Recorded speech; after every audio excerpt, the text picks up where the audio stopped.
Okay, today we are going to be making homemade enchilada sauce.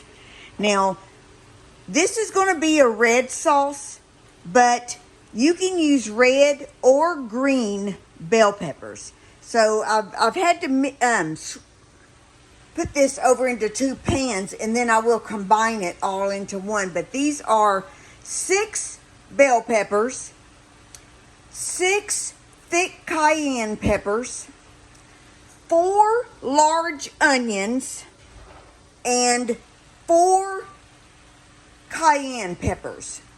And I've got these all, and 6 jalapeno peppers. So I've got these all chopped up finely, and I'm just going to cook them down a little bit just to soften them just a little bit.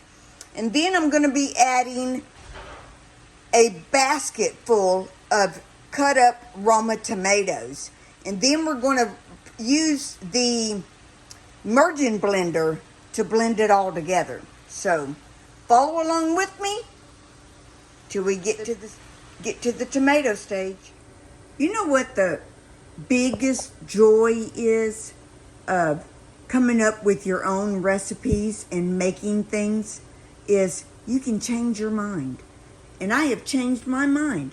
So I have all of my herbs, including 6 cloves of garlic minced up in here. I'm going to roast this in the oven on 425 for about 45 minutes while I get the tomatoes ready. Okay, so while my stuff is roasting in the oven, I went ahead and got all of my seasonings all mixed up here in my bowl. And what we'll be using, because I'm making a larger batch, I'm using 6 tablespoons of chili powder, 4 teaspoons of ground cumin, 4 teaspoons of oregano, 4 teaspoons of paprika, 2 teaspoons of garlic powder, 2 teaspoons of onion powder, 4 teaspoons of salt, and 2 teaspoons of black pepper. So some of these are fresh homemade that we've made, and some of them are store-bought, but those are the seasonings that we'll be using in this recipe. And I'm going to get those all mixed together so when I take my pan out of the oven, I can put it in a stock pot. Okay, guys, I am so sorry, but I failed to video the first part of this. I went out and I harvested 2 baskets full of tomatoes again today. We're harvesting 1 to 2 bushels every 2 to 3 days. It's crazy, but I got all the Romas. These are all slicers that I've still got to process, but this makes 4 batches of Romas, and these pans were heaping full. And I've roasted them. I'm going to let them sit here and just cool off for just a bit. I've got the other 2 batches are already in the stock pot with all the other veggies, onions, the peppers, bell peppers, the hot peppers that I'm using, garlic, salt, pepper, and all the seasonings that you just saw in the clip of the video. Already in the pot here. And when these cool off just a little bit, over the next 10 minutes probably, then I'm going to be adding them to the stock pot. Now I am not putting all the juice from these in there. I've actually captured the juice here in a cup, and I'm going to capture the juice from those 2 batches as well. And then I will use that juice as needed to get the right consistency. So I'm going to let these cool off. Then I'm going to add them to the stock pot, and then we'll start the immersion blender part of it. Now I'm not going to blend that completely smooth, but I am going to blend it to what you would see as an enchilada sauce. And then I'm going to do a taste test on it to determine, to make sure it's not too hot. Enchilada sauce needs a little spice, just a tiny bite, but not to where nobody can eat it. So, depending on how the tomatoes blend with it, as far as heat goes, will determine if I do another batch of tomatoes using some of these slicers. So, give me a few minutes to get these cooled off and over into the stock pot and blend those.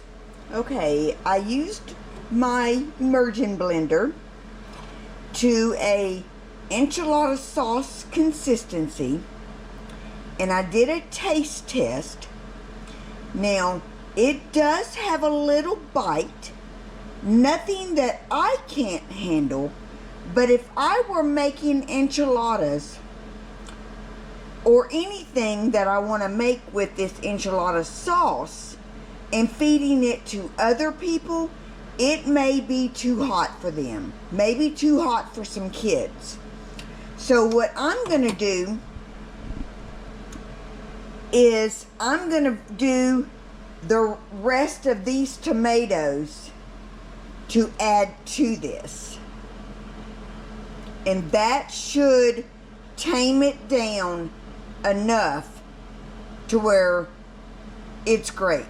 And I am going to add more salt, because to me it doesn't quite have enough salt.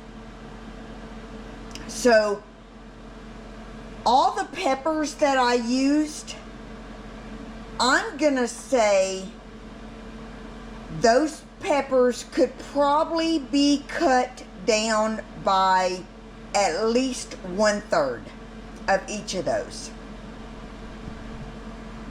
But everybody is different in what kind of heat and how much heat they would like.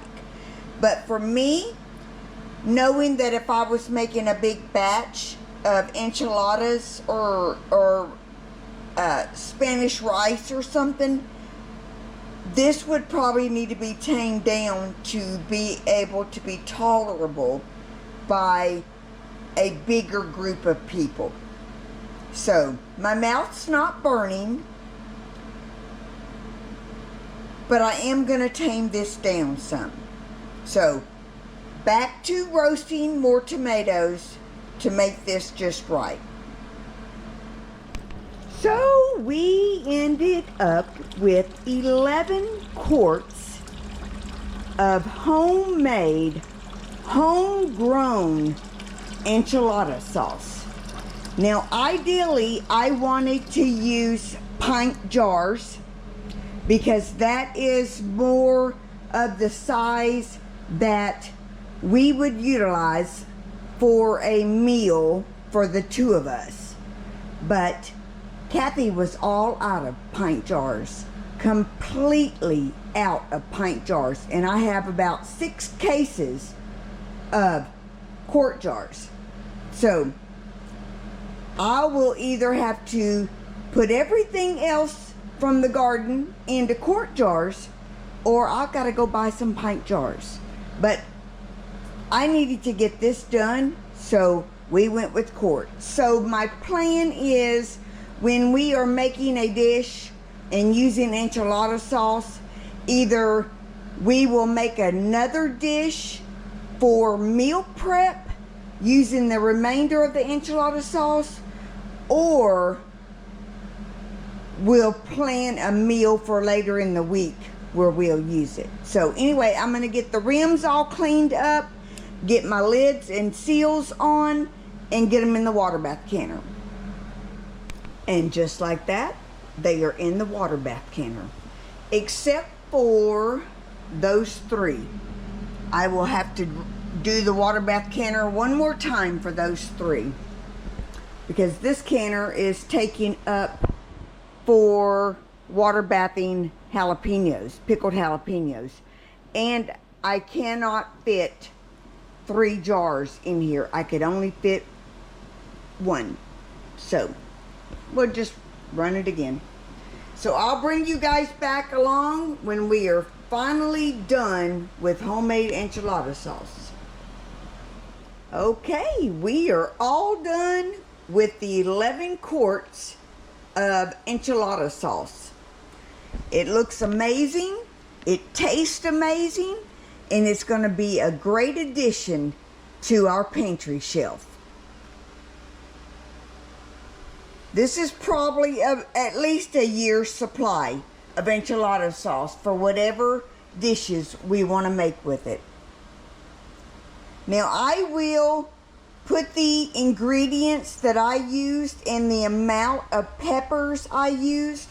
I will add that to the description of this video because I did have to adjust from what I originally stated on the video, so I will correct that in the description. Thank you guys for coming along with me as we attempted for the first time of making enchilada sauce with fresh homegrown tomatoes from our garden. Thanks for watching, and we'll see you on the next canning day.